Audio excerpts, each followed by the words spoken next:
Kalau kamu ingin mengalahkan senjata musuh yang menakutkan, maka kamu harus menggunakan senjata yang jauh lebih mengerikan.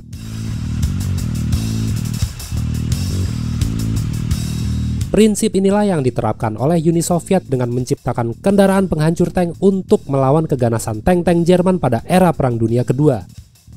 Selain sebagai penghancur tank, kendaraan ini juga bisa menjadi kendaraan serbu pendukung pergerakan infanteri, dan bisa juga menjadi howitzer swagerak untuk menghancurkan bunker atau garis pertahanan musuh.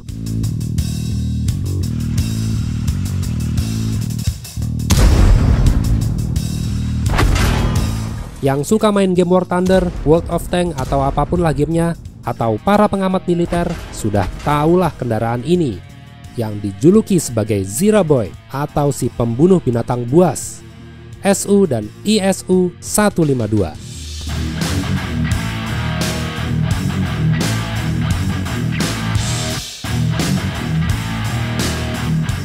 Pada tanggal 6 Desember 1941, pasukan merah Uni Soviet mulai melakukan serangan balik untuk memukul mundur pasukan Jerman dari Moskow. Keberhasilan pasukan merah inilah yang membuka kesempatan bagi Uni Soviet untuk segera melancarkan serangan dalam skala besar menuju ke ibu kota Berlin. Tapi Joseph Stalin tahu bahwa menyerang Jerman tidaklah mudah.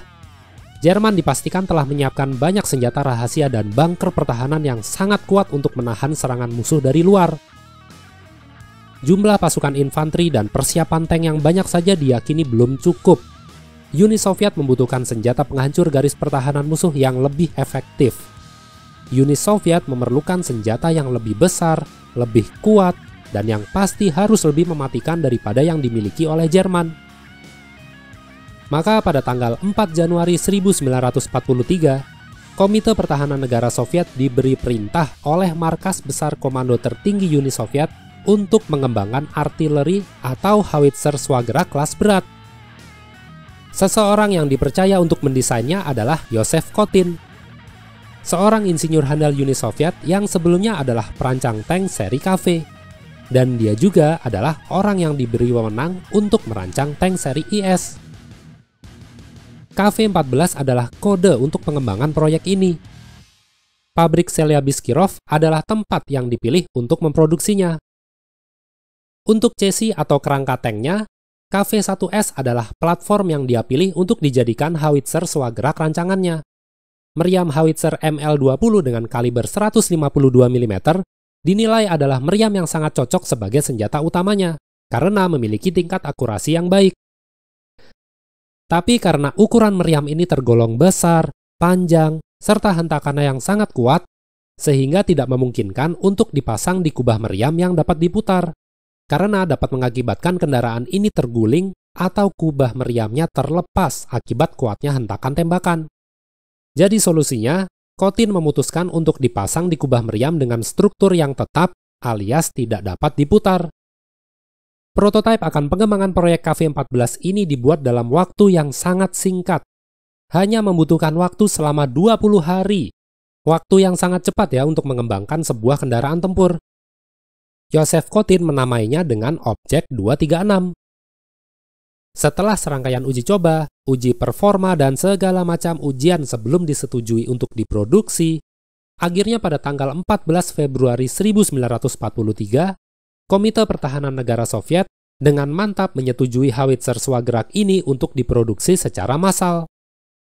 Nama yang semula adalah KV-14 kemudian dipatenkan menjadi SU-152. SU adalah singkatan dari Samokanechik. Самоходная установка.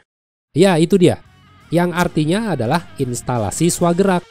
Dan angka 152 ya sudah pasti adalah angka dari kaliber meriamnya. Sekarang kita intip spesifikasinya. SU-152 memiliki bobot sekitar 45,5 ton.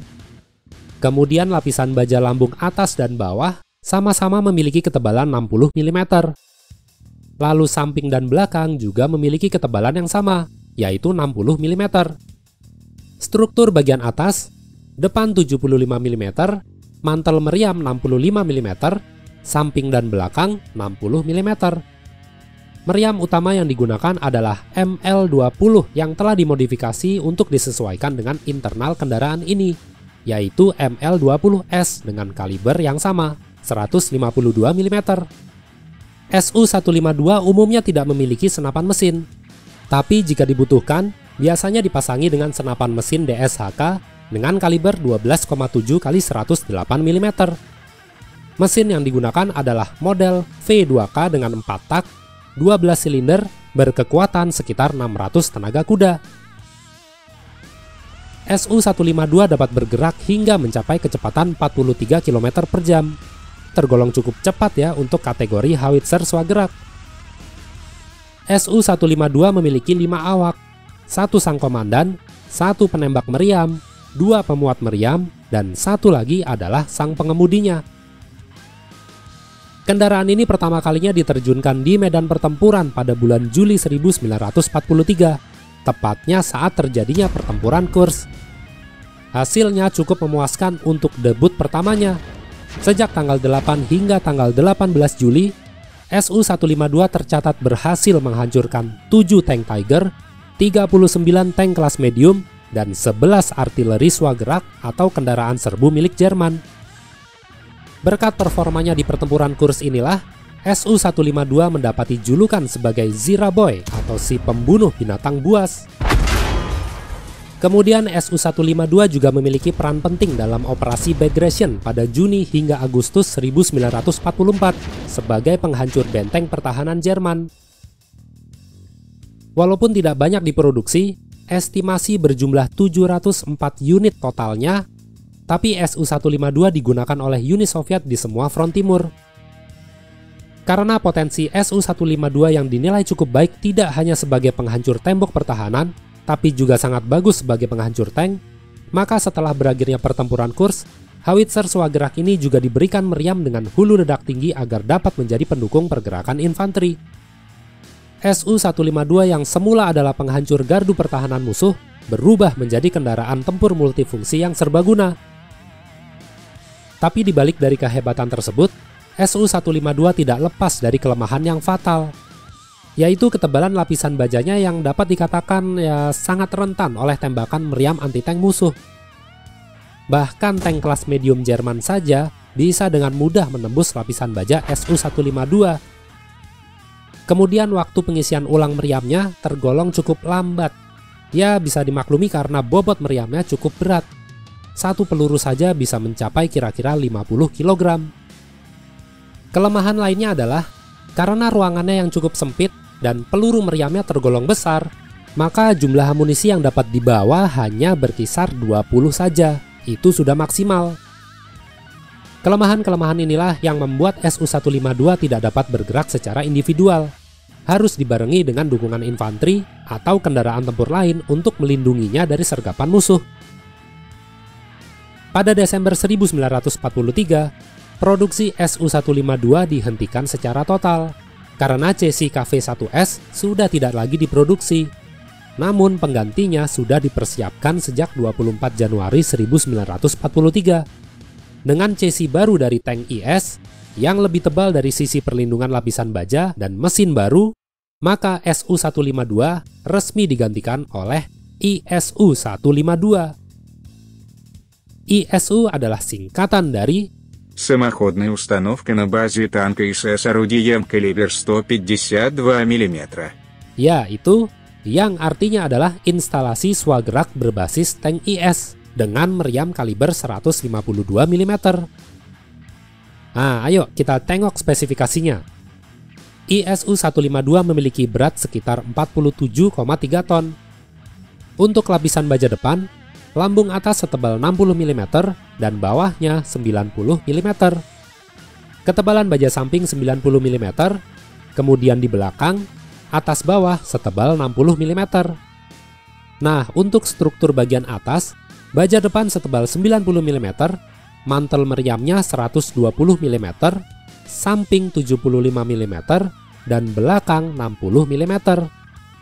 Meriam yang digunakan masih sama, yaitu ML20S kaliber 152 mm.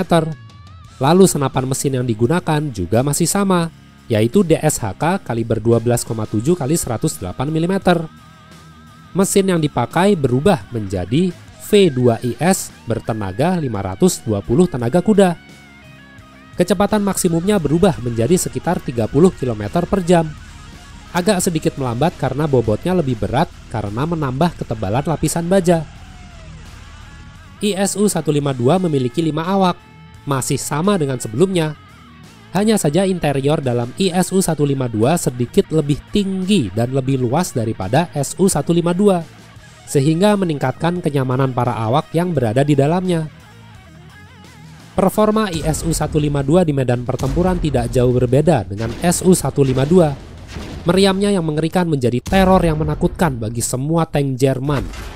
Tidak ada target yang tidak dapat dihancurkan. Karena kemampuan inilah yang menjadikan kehadiran ISU-152 adalah salah satu kendaraan tempur Soviet yang sangat ditakuti oleh Jerman selain IS-2. Selama Perang Dunia Kedua, produksi SU-152 berjumlah 704 unit dan ISU-152 adalah 4.635 unit. Untuk ISU-152, kendaraan ini masih terus dipakai pada Perang Korea, Revolusi Hungaria, dan yang terakhir digunakan pada Perang Mesir melawan Israel. Beberapa varian ISU-152 yang pernah tercatat dalam arsip persenjataan Uni Soviet kurang lebih ada 4. 2 dibuat selama era Perang Dunia Kedua, yaitu ISU-152 versi kedua dan Objek 704. Kemudian 2 lagi adalah prototipe setelah berakhirnya Perang Dunia Kedua, yaitu ISU-152K dan ISU-152M. SU dan ISU-152 adalah salah satu mesin perang Uni Soviet yang turut memberikan andil dalam kemenangan pasukan merah pada era Perang Dunia Kedua. Howitzer swagerak serbaguna yang selain digunakan untuk menghancurkan gardu pertahanan, bisa juga menjadi kendaraan serbu pendukung gerakan infanteri, dan tentu saja menjadi penghancur tank yang sangat mengerikan.